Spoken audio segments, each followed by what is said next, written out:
शादी ब्याह के रिश्ते, अब ये नाम आते ही बस दिमाग में एक ही बात आती है कि लड़का कैसा है, घर वाले कैसे हैं, लड़की सुखी रहेगी कि नहीं। लेकिन ये रिश्ते आजकल यहीं तक सीमित नहीं हैं। अब जैसी समस्या देखने को मिल रही है उसी हिसाब से समाधान की भी तैयारी करनी पड़ेगी। कहने का मतलब है कि शादी ब्याह के रिश्ते में केवल ये नहीं कहना है कि जब लड़का लड़की राजी तो क्या करेगा काजी। यहाँ पे समस्या भी बहुत गंभीर आ जा रही है। तो शादी ब्याह के रिश्तों में ये सब डायलॉग से काम नहीं चलने वाला है। कुछ प्री प्लानिंग करिए कि आप उस समस्या में नहीं पड़े, और अगर पड़ जाएं तो फिर आप झट से निकल सके। तो इसीलिए जैसी समस्या वैसा उसका समाधान होना चाहिए। तो आज हम उसी समाधान पर थोड़ा ध्यान देने वाले हैं।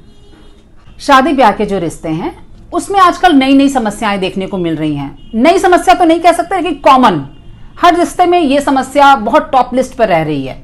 वो क्या कि शादी में जो इतनी लेन देन हुई है, हमने इतना दिया है और आपने इतना लिया है। अब इस वजह से कटघरे में बहुत लोग खड़े हो जा रहे हैं। तो यहां शादी ब्याह करते वक्त चाहे वर पक्ष हो चाहे वधू पक्ष, दोनों को इस बात पर ध्यान देने की जरूरत है कि सबसे पहली बात कि दहेज लेना देना तो गलत है, नहीं लेना देना चाहिए।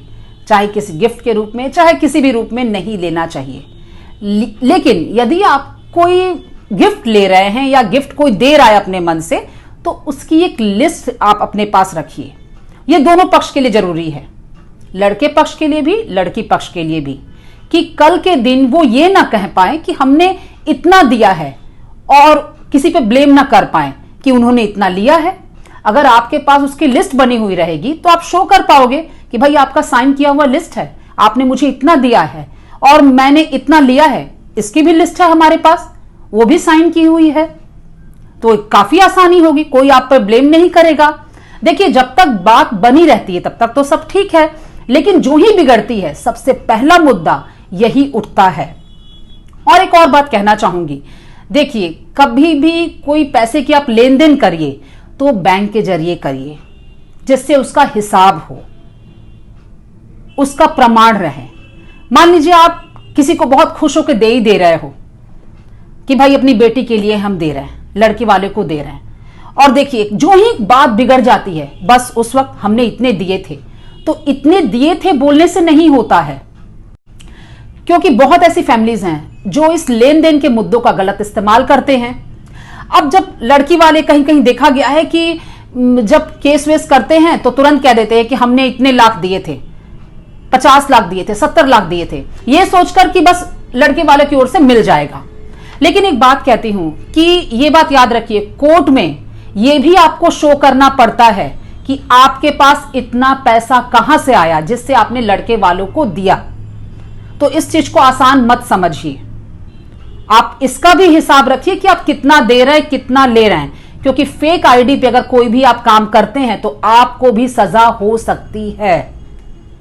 अब ये नहीं है कि आपने बोल दिया कि हमने 72 लाख दिए, 75 लाख दिए, तो कानून नहीं पूछेगा आपसे, आपसे पूछेगा कि आपके पास भी पैसे कहां से आए। केवल लड़के वाले की ही गलती नहीं होगी। तो इस पर दोनों पक्षों को ध्यान देने की जरूरत है। तो ये वो अहम मुद्दा है जिस पर आप बारीकी से ध्यान दीजिएगा। जब भी शादी ब्याह के मामले आप तय करने जाइए तो केवल जाकर लड़की मत देखिए कि बस लड़की देख लीजिए, सुंदर है, इतनी पढ़ी लिखी है, ठीक है। और लड़की वाले से भी मैं कह रही हूं, केवल लड़का मत देखिए कि हाँ लड़का देख लिए बस बहुत अच्छा है, सबके बातों पे भरोसा कर लिए। प्लीज आप एक दोनों से पूछिए, दोनों पक्षों से, कि क्या वो शादी करना चाहते हैं, और इससे भी जरूरी बात कि क्या उन्हें अकेले रहना पसंद है या फैमिली के साथ रहना। क्योंकि बहुत ऐसी जगहों में, बहुत ऐसे रिश्तों में देखा गया है कि लड़की को परिवार के साथ रहना पसंद नहीं है, और जॉइंट फैमिली में अगर शादी हो भी जाती है तो फिर बस महाभारत स्टार्ट, और लड़के को अलग करने के लिए न जाने कितने पापड़ वो बेलने लगती है। तो इतनी असुविधाएं उठाने की जरूरत क्या है। आप माँ बाप हो, आप देख लो आपकी बेटी की मर्जी क्या है या बेटे की मर्जी क्या है। क्या बेटा उस लड़की से शादी करना चाहता है या बेटी ऐसे घर में शादी करना चाहती है कि जहां जॉइंट फैमिली है, जहां उसको पसंद नहीं है करना। तो इन सब बातों पर ध्यान दीजिए, क्योंकि जबरदस्ती किसी रिश्ते को जब आप थोपते हैं तो आप सबकी जिंदगी नरक बना देते हैं। शादी ब्याह के रिश्तों में और भी एक बहुत जरूरी बात है जो लड़के लड़की दोनों को समझाना बहुत जरूरी है। देखिए, मैक्सिमम रिश्तों में यही देखा जाता है कि लड़की को पता है कि अगर एक थप्पड़ या कोई बात अगर बोल देता है कोई, तो बस उस पर भूचाल मचा दो या तुरंत माँ बाप से कंप्लेन कर दो। लेकिन यहां यह भी सिखाइए, बेटी हो या बेटा, किसी को भी, कि दोनों ही लगने वाली बातें एक दूसरे को ना बोलें। कहने का मतलब है कि दोनों ही एक दूसरे की रेस्पेक्ट करें, क्योंकि घरेलू हिंसा केवल महिलाओं के प्रति ही नहीं मायने रखती, पुरुषों के लिए भी मायने रखती है। एक पुरुष भी उतना ही प्रताड़ित होता है महिलाओं के शब्दों से। इस पर भी ध्यान देना बहुत जरूरी है।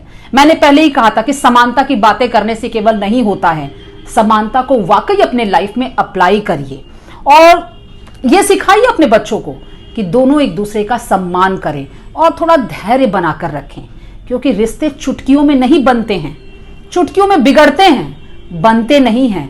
बनने के लिए समय देना पड़ता है। तो अगर आप शादी ब्याह के रिश्तों के दौरान इन सब बातों का ध्यान रखते हैं तो यकीन मानिए आप आने वाली किसी भी मुसीबत से बच सकते हैं, क्योंकि मुसीबत कब आ जाती है किसी को पता नहीं चलता। कब ध्यान आता है? जब बात बिगड़ने लगती है।